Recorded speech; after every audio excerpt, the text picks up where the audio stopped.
guys, welcome back to my channel. This is me again, Mikatrang Bisaya.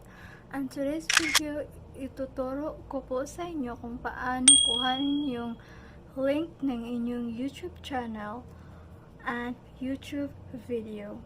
So, just keep on watching.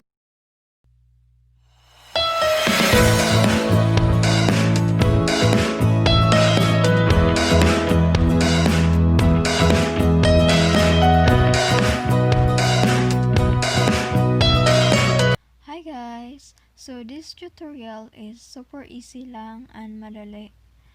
Maganda to sa mga small YouTuber or sa mga nagkakaumpisa lang mag-YouTube just like me.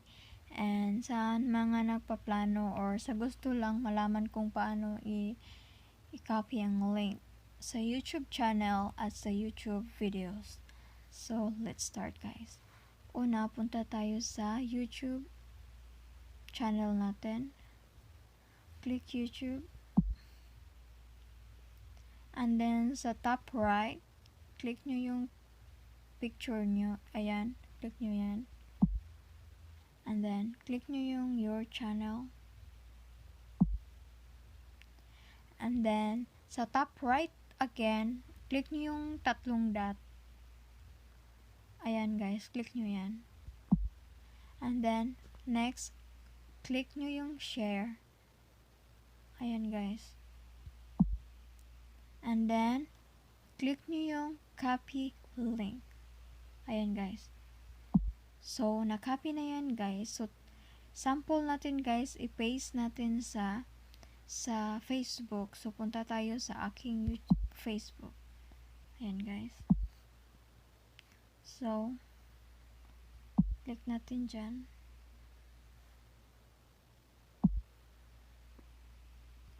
Ayan. Ayan na guys. Kung ayaw nyo ng picture, kung ayaw nyo sa picture, i-X nyo lang yun guys. Ayan guys, X nyo yan. Para ganyan lang. So, try natin i-post.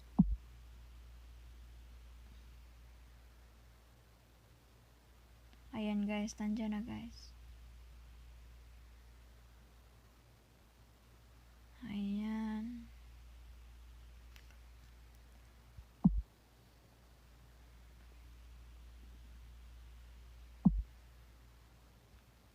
Guys.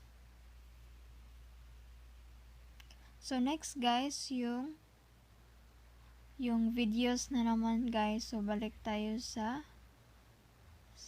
YouTube. Balik tayo sa YouTube. Ayan. So videos na naman. So example guys, yan guys. Click nyo yung dot na 3. Ayan, click nyo yan. And then share, and then copy link. Ayan. So the same lang guys na ika-copy nyo sa Facebook nyo or wherever social media you want.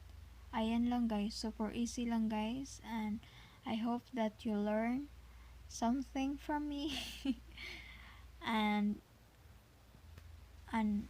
if you are new to my channel, please do subscribe para ma-notify ka for my next tutorial video about YouTube or any videos, and I will keep sharing whenever I get new things I learn, and I will share it to you guys because we have to help each other, right?